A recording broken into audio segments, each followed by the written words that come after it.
गिरफ्तारी भय उभय गाँ कोटपला और ओस्तपुर पुरुष शून्य होती आम अच्छे बर्तमान कोटपला गाँ दाण्ड देखी पारे पूरा चित्र केवल महिला मान गाँव देखा पाइबे और पुरुष मैंने नहांती जो भाई जो समस्या बर्तमान जो जी दिन बढ़ुची समस्या हेतिकी बढ़ुची जो देखा द्वितीय पर्याय जो बीएनएस धारा 163 लागू है परठू बर्तमान समस्या द्विगुणित होती कारण वर्षकर अमल फसल एवं चिंतार पड़ती ग्रामवासी जो मुंड झाड़ को रक्त करी साहुकार आरंभ करी बैंक रु ऋण करी बर्तमान जो सुनार फसल अमल करते फसल तो भल होती किंतु फसल अमल करने समस्या उपची अच्छु आम बर्तमान कोटपला गाँव जन माँ अच्छा बर्तमान समस्या केमती देखुं समस्या है कौन देखु आम तो सेमती अच्छु भयभीत होगी अच्छु आम गाँव लोक पुरुष लोक कई ना ना धान काटी पारुछु कि एमती भी समस्या आसी छुआंकर जदि देह मुंड कौन होची आमे कई कुआडे नहीं कि जीवु बोली आमे जानि पारनु चाहिए भी नहीं कि जाई पारनु पुलिस भयरे कहीं ना से पुलिस अधा बाटू अटकाउछंती कौन अटकई करछंती कौन अटकई गिरी कहउछंती तमे कुआडे जाउछ आ तुम पुरुष माने कुआडे गले पुओ माने स्वामी माने कुआडे गले एटा कुह जे देह मुंड होची होउ थाउ केई कुआडे बाहर को बाहर परिबन से भितरे रहसु बर्तमान जो वर्षकर अमल फसल आप सुनार फसल खेल बर्तमान चिंता फसल भल होती किंतु पुरुष लोक आम गाँव में नहांती काटिकी आणिकी थोबा जदि आगे असर वर्षा है से धान नष्ट ओई लगी ओई भी लगी पारे आम समाधान चाहूँ दी गाँ को धरिकी दी गाँ को बसईकरी समाधान करूँ लोक मैंने समस्त राजी होती एपट सेपट वाला जो गले राजी होती पुणी आसिक आ गोटे समस्या बाहर कर दौरान से लगी बहुत चिंता देखिए केवल माँ मैंने अच्छा गाँव में भय लगुनि रात भय लगुनि आज्ञा राति 2टा जे आम चे रोचु से जो चैंकी रोचु चैंकी रहा पुणी घर को जाऊँ कौन करूँ छोट पिला जो अच्छा ठंडा हो ज्वर हो बर्तमान मोर भी गैस अच्छी मुझे जापार मुझे देखनी ना बस रे मुझे जापारि कड़े आउे मेडिसिन आने देखिपार मुझे छोट पिला माने भी कांदुंट से घर को पड़े बाप घर मान कहले आम जीव आम कौन कि पिला भी खाइबे छोट छुआ गाजर टी दरकार जहाँ दरकार छुआ खाऊ से जिनस भी मिलूनी हैरान निश्चित भाव समस्या तो बढ़ुची दिन जी गड़ुची पुलिस कार्यानुष्ठान कथा कहतु कि जो गिरफ्तारी संख्या पुलिस एवं भी गिरफ्तारी विभिन्न गाँव में छापा मारुची राति गाँ लोक जहाँ कहते राति अनिद्रा हो पड़ते केमती देखुं बर्तमान केमती परिस्थिति परिस्थिति तो बहुत असुविधा देखुच आम हूँ चली पार कि सौदा पत्र किसी भी मिलूनी जहाँ गोटे आलू भी टे मिलूनी खाया भारी असुविधा आम रही भारी डर भी लगुच माने डर लगुच जो कहते सिविल सब पुलिस चोर आम जानी से आम बहुत हूँ भय केते धान फसल करथिले आमर अल्प धान होता जे तो आम आनीपारना आमर बेसी बिल ना आम अल्प बिल से आम आनीपार देखिए देखे दृश्य पूरा गाँ दाण्ड केवल माँ मैंने अच्छा पुरुष मैंने जदिया ये नहांती आ जने माँ अच्छा प्रतिक्रिया टे नबा केमी बर्तमान देखुं केम देखुं माँ बर्तमान केमती परिस्थिति अच्छी भय अच्छा कौन भय लगे माने पुलिस बाड़े एने चोर को भय पुलिस कहीं बाड़े आपन कौन कर पुलिस आसी जो घर बाड़ौछंती पुरुष लोक नहांती तेणु सब पलैछंती ना केमिति आपन चलुछंती बर्तमान केम चलुछंती पुलिस चोर आसीबो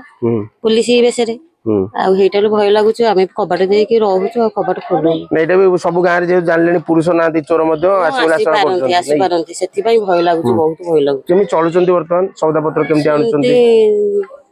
चलुछु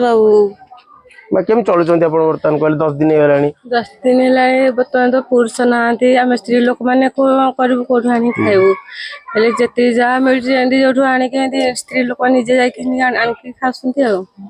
कौन चाहूँ केमती यार समाधान हो बोली भाबुछंती मा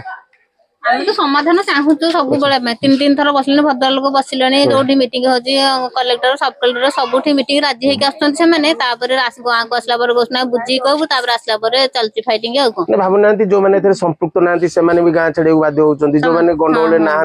ସେମାନେ ମଧ୍ୟ ଭୟରେ ରାତି କାଟୁଛନ୍ତି। କେବଳ ସେଇମାନଙ୍କ ଲାଗି ନା ନାଇଁ ସେଇ ଅସ୍ତପୁର ଲୋକଙ୍କ ଲାଗି ସମସ୍ତେ ଆଜି ସେ ଗ୍ରାମବାସୀ ବୃନ୍ଦ ବୋଲି ଲେଖିଛନ୍ତି ଗାଁଟା ଯେତେବେଳେ ଆମେ ଗାଁ ପାଇଁ କଣ ବାହାରିବୁ ନା କଣ କରିବୁ ଗାଁ ଯେତେବେଳେ ଅଛୁ ଆଉ କଣ କରାଯିବ ସେଥିପାଇଁ କି ତାଙ୍କରି ଗାଁ ଲାଗି ସମସ୍ତେ ଆମେ ଅସୁବିଧା କହିଲେ ଯେ ଅସ୍ତପୁର ଲେଖା ହବ ପଛରେ ତଳେ କୋଟବଲା ଲେଖା ହବ ସେଥିପାଇଁ ରାଜି ହେଲେ 10,000 ଟଙ୍କା ରଖିକିରି ବାଘମାରିରେ ବସିଲୁ ମିଟିଂ ହେଲା କହିଲୁ ହଁ ହଁ କଲେ ରାଜି ହେଇଗଲେ କହିଲେ ଯେ ଭଦ୍ରଲୋକ ଚୋର ତମ ପାଙ୍କ ପାଇଁ କୋଟବଲାଙ୍କ ପାଇଁ କହୁଛନ୍ତି ଆମ ପାଇଁ କିଛି କହୁନାହାନ୍ତି ସିଏ ଭଦ୍ରଲୋକ ଚୋର କଲେକ୍ଟର ଅଫିସରେ ଗଲୁ ସେମାନଙ୍କୁ ରାଜି ହେଇକି ଆସିଲେ ତାପରେ ଆସିଲେ କହିଲେ ଆମେ ଗାଁରେ ବୁଝିକିରି କହିବୁ ଏମିତି ବାରମ୍ବାର ଧୋକା ଦଉଛନ୍ତି ଆଉ ଆମର କାର୍ତ୍ତିକ ପୂର୍ଣ୍ଣମୀ ଦିନ ଗହପୁର ସୋମନାଥ ସବୁ ସ୍ତ୍ରୀ ଲୋକମାନେ ଯାଉଥିଲେ ସେମାନେ ଶୋଧିଲେ ବହୁତ ଖରାପ ଭାଷା କହିଲେ ଲୁଗା ଟେକି ବି ମାନେ ସ୍ତ୍ରୀ ଲୋକମାନେ ଥୋଇଲେ କହିଲେ କୋଟବଲିଆ ଆସୁନ କାହିଁକି ଆମେ ଯୋଉ ଓସ୍ତପୁରିଆଙ୍କର ବହୁତ ଖରାପ ଭାଷା କହିଲେ ସେଠୁ ବାଧ୍ୟରେ ଆସିଥିଲେ ସକାଳୁ ସମସ୍ତେ ଗାଧେଇଥିଲେ ତାପରେ ଲୋକମାନଙ୍କ ପୁରୁଷ ଲୋକମାନେ ସମ୍ଭାଳିଲେ କେତେ ସମ୍ଭାଳିବେ ବାଧ୍ୟ ହେଇକି ଏଠୁ ରାଗିକି ଏଠୁ ଗଲେ ଜଣକୁ ଜଣ ସମସ୍ତେ ଥିଲା କାହିଁକି ଏମିତି ଶୋଧୁଛ ବୋଲି ସମ୍ଭାଳିବାର ଗୋଟେ ସ୍ତର ଭାବୁନାହାନ୍ତି ୟାର ସମାଧାନ ହେଇପାରିବନି ବୋଲି ସମାଧାନ ଆମେ ତ ଚାହୁଁଛୁ ସମାଧାନ ହବ ବୋଲି ଆମ ଗାଁ ଲୋକ ଚାହୁଁଛନ୍ତି ସେମାନେ ବି ରାଜି ହଉନାହାନ୍ତି କେବଳ ବୋର୍ଡ ପୋତା ଲାଗିକି ବୋର୍ଡ ପୋତା ଲାଗି ତାଙ୍କର ହଉଛି ମଉଜା ହେଲେ ଆମର ତ ସବୁ କିଛି ଅଛି ନା ନାଇଁ ବୁଝନ୍ତୁ କୋଟବଲାର ସବୁ ସ୍କୁଲ କୋଟବଲା ଯୋଉ ପୋଷ୍ଟ ଅଫିସ କୋଟବଲା ସବୁ କିଛି କୋଟବଲା ଅଛି ସେମାନେ ବି ଚାହୁଁନାହାନ୍ତି ରାଜି ହଉନାହାନ୍ତି କରିବା ପାଇଁ ଆଉ କଣ କରିବେ ପୁରୁଷ ରକ୍ତ ମାଂସ ଶରୀର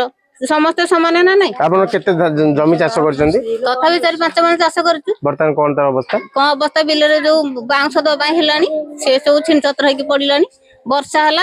ପରେ ଯାହା ଗଜା ହେଇଯାଇଛି ଏବେ ଛିନଛତ୍ର ହେଇକି ପଡିଛି ବଜାର ବନ୍ଦ ହବା ଯୋଉ 163 ଲାଗିବା ଆପଣଙ୍କର କ୍ଷତି ହେଇଛି କି ନା ବର୍ତ୍ତମାନ ହଁ କ୍ଷତି କେମିତି କିଛି ହବନି କିଛି କ୍ଷତି ବି ହେଇଛି ଆମର ବି ଦୋକାନ ଥିଲା ଉପରେ ସିଏ ବି କିଛି ଚାଲିଲାନି ପୁରା ବନ୍ଦ ହେଇକି ଯାହା ନଷ୍ଟ ହବା କଥା ହେଲା ପ୍ରଶାସନ କଣ ନିବେଦନ କରିବେ କଣ କହିବେ କଣ କହିବୁ ସେ ଯାହା ଚାହିଁବେ ଆମେ ଆମ ହାତରେ କଣ ଅଛି ଆଉ ବୋଲୁ ଆମେ ତ ବହୁତ ଚେଷ୍ଟା କଲୁ ସମାଧାନ କରିବା ପାଇଁ ଦି ଗାଁ ଭିତରେ ରହୁ କିନ୍ତୁ ବୋର୍ଡଟା କିଛି କିଏ ତ ନେଇ ଯାଉନାହାନ୍ତି ଟେକିକି ନା ବୋର୍ଡଟା ପୋତା ହଉ କେବଳ ଏତିକି ହଉଛି ଅସୁବିଧା ସିଏ ଜିଦିରେ ଛାଡୁନାହାନ୍ତି କିନ୍ତୁ ଆମର ସବୁଥିରେ ରାଜି ଅଛନ୍ତି କୋଟବଲିଆ ସବୁଠୁ ବୁଝୁଥିବେ ଶୁଣୁଥିବେ ସେମାନେ ରାଜି ନହେଲା ଆଜ୍ଞା କଣ କରାଯିବ ନିଶ୍ଚିତ ଶୁଣୁଥିଲେ ସମସ୍ତେ ସମାଧାନର ବାଟ ଖୋଜିବାକୁ ରାଜି ଅଛନ୍ତି ବର୍ତ୍ତମାନ ଦେଖନ୍ତୁ ପୁରା ଗାଁର ଚିତ୍ର ଏବଂ ତାଜା ଚିତ୍ର ଦେଖଉଛି କେବଳ ମା ମାନଙ୍କୁ ଦେଖିବେ ଜଣେ ବି ପୁରୁଷ ନାହାନ୍ତି ଗାଁରେ ଯୋଉଭଳି ଗିରଫଦାରୀର ସଂଖ୍ୟା ଯୋଉ ପୋଲିସର ଭୟ ତ କହିବାନି ପୋଲିସ ଯୋଉ କାର୍ଯ୍ୟାନୁଷ୍ଠାନ ନେଇଛି ତା ଭୟରେ ବର୍ତ୍ତମାନ ଗାଁ ଏକ ପ୍ରକାର ସୁନସାନ ହେଇଯାଇଛି ଆମେ ଯଦି ଦେଖିବା କୋଟପଲାର ଏ ଯୋଉ ଗାଁଟା ଆପଣ ଦେଖୁଛନ୍ତି ପୁରା ଚିତ୍ର ଯୋଉ ସିଧାସଳଖ ଚିତ୍ର ଦେଖୁଛନ୍ତି କୋଉଠି ନା କୋଉଠି ପୁରୁଷ ତ ନାହାନ୍ତି ଯୋଉ ମା ମାନେ ଅଛନ୍ତି ସେମାନେ ମଧ୍ୟ ଭୟ ଭିତରେ ଅଛନ୍ତି ଆଉ ଏ ସମସ୍ୟାର କେବେ ସମାଧାନ ହବ ତାର ରାସ୍ତା ବାହାର କରିବା ପାଇଁ ସମସ୍ତେ ଚାହୁଁଛନ୍ତି ବହୁତ ପ୍ରଶାସନ ଏହାକୁ ଟିକେ ଗୁରୁତ୍ୱ ଦିଅନ୍ତା ଏବଂ ସମାଧାନର ଯଦି ବାଟ ବାହାର କରନ୍ତା ଯେମିତି ସେଦିନ ଯୋଉ ଦିନ ଧାରା 163 ଲାଗିଲା ଯୋଉ ଅଘଟଣ ଘଟିଲା ସେଦିନ ଯେତେବେଳେ ଅତିରିକ୍ତ ଜିଲ୍ଲାପାଳ ଆସିଥିଲେ ଶାନ୍ତି କମିଟି ମାଧ୍ୟମରେ କିଭଳି ସମାଧାନର ବାଟ ଫିଟିବ ସେ କଥା କହିଥିଲେ କିନ୍ତୁ ବର୍ତ୍ତମାନ ସମୟ ବୋଧେ ଆସିଯାଇଛି ଦୁଇ ଗାଁର ଯେଉଁଭଳି ଭାବେ ବ୍ୟାପକ କ୍ଷତି ହେଲାଣି ବିଶେଷ କରି ଯୋଉ ବର୍ଷକର ଫସଲ କାଟି ପାରୁନାହାନ୍ତି ଯୋଉ ଯାହାଦ୍ୱାରା ସେମାନେ ଚଳିବେ କାରଣ ଚାଷୀବନ୍ଦୀ ଲୋକ ଯୋଉ ଗାଁରେ ଅଛନ୍ତି ସମସ୍ତେ ପ୍ରାୟ ଚାଷ ଉପରେ ନିର୍ଭର କରୁଛନ୍ତି ଆଉ ଚାଷ ଦ୍ୱାରା ସେମାନଙ୍କର ବର୍ଷକର ଆୟ